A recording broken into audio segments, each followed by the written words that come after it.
Hello everybody, this is John. Welcome to the weekly Water Outlook, July 4th, 2015. I know many of you want to get out and are out there now celebrating, so this is going to be a fairly short briefing, but I think there's a lot going on considering the middle of the summer, and I wanted to give you a quick update. So here's precipitation over the last 7 days. And really for the areas that have been hard hit by the heaviest rain, I'll show that in a minute, there was a little bit of a reprieve, not as much in that area. It shifted to the south, but we're still seeing quite a bit of action. We're still seeing these pockets of 5 inches or more of rain. So it's been a very wet summer, and that looks to me like it's going to continue in some areas, hopefully not overlapping. Now, this has been good news. It's been dry over the central and northern Corn Belt, at least compared to what we've seen the last month. It has shifted further south. It was quite wet. We've had a surplus of 3 to 5 inches of rain over Kentucky, parts of Tennessee, near and just east of Nashville, and other pockets in surrounding states. Here's your percent of normal for the last 7 days. You can see very dry and hot conditions continue in the Pacific Northwest and the western U.S., and that's going to continue this week as well. So the main anomalies that we have for the last 30 days, and I always think it's important to keep that in mind, whether we're talking about vulnerability for inland flooding or just issues with crops or rivers, but this has really been the hot spot right here. So we don't want any more rain in here. We actually want higher levels of heat for evapotranspiration to increase. And then the Pacific Northwest, look how dry it's been up here. And this is an area of extreme dry conditions over the last 30 days, and we want some additional precipitation in that area. Everywhere else is some degree of normal, maybe a little bit above or a little bit below. Now, temperatures last week were extremely hot in the western U.S., 10 to 15 degrees above normal, which is very significant for summertime. At the same time, it was cooler than normal, centered over the Great Lakes states. That's an area we wanted above normal temperatures to pull some of that moisture out of the ground.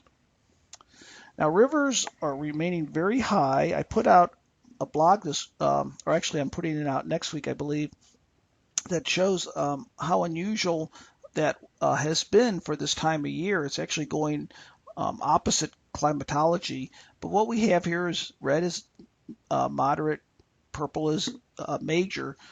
Flooding on the Illinois River, parts of the Mississippi, Middle Mississippi River, also tributaries in Indiana, rivers in Indiana, Illinois, Missouri, and then parts of the lower Mississippi are running quite high as well.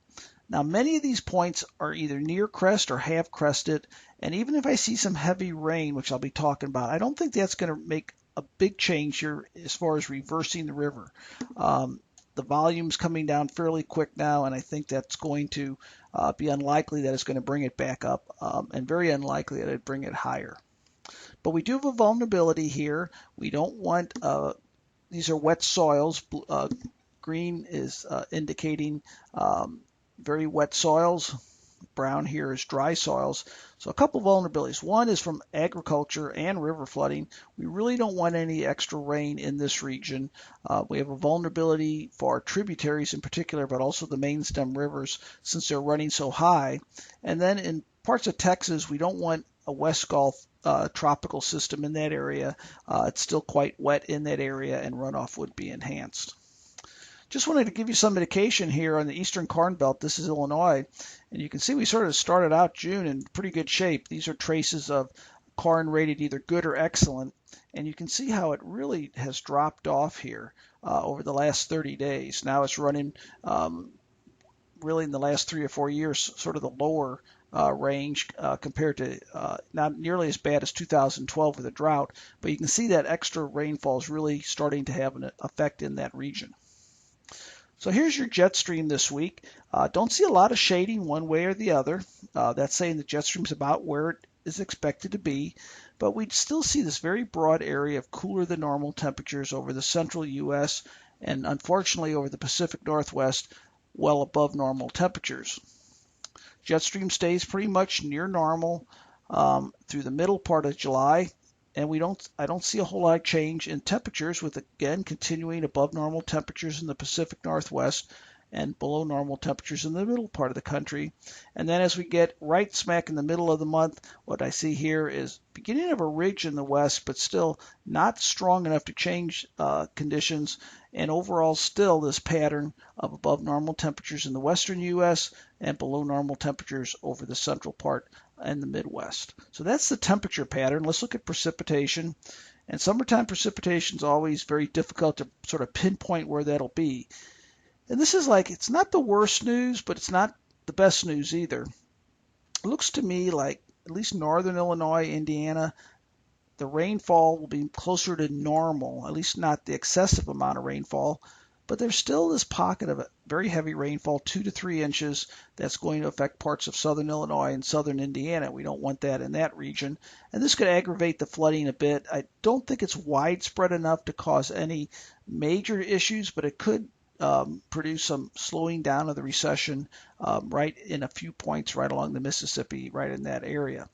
Over the upper Midwest, this region right here, it's been sort of dry in Minnesota, and that should be able to handle that rain no problem.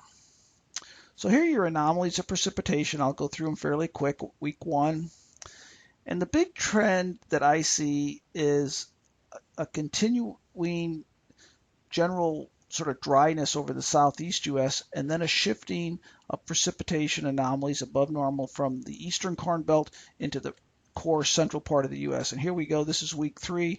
You can see that it's shifted now from generally this area out into this area here, and that wouldn't be bad because this area needs to dry out and this area could use some additional rainfall. And the southeast U.S. generally fairly dry to above normal or to below normal, and then we see that again in week 4. So I think those are the general trends that we see, is the excessive rain we've had in the eastern Corn Belt shifting into the middle part of the nation, and the second trend is generally below normal precipitation over the southeast U.S. So your takeaway points: heavy rain, small part of the central U.S., ample rainfall over the Corn Belt, but not as much as in the past, and the pattern shifting into the western Corn Belt. Very hot in the Pacific Northwest, otherwise no signs of summer heat most areas well into July. So I'm going to get out there the rest of the day. Hopefully you will have a good 4th of July. Did want to get something out very quickly to you, but have a great weekend, and I'll be providing some content this week. I have lots of things I want to look at, a lot going on this summer. It sure hasn't slowed down yet, but have a great week. Talk to you soon.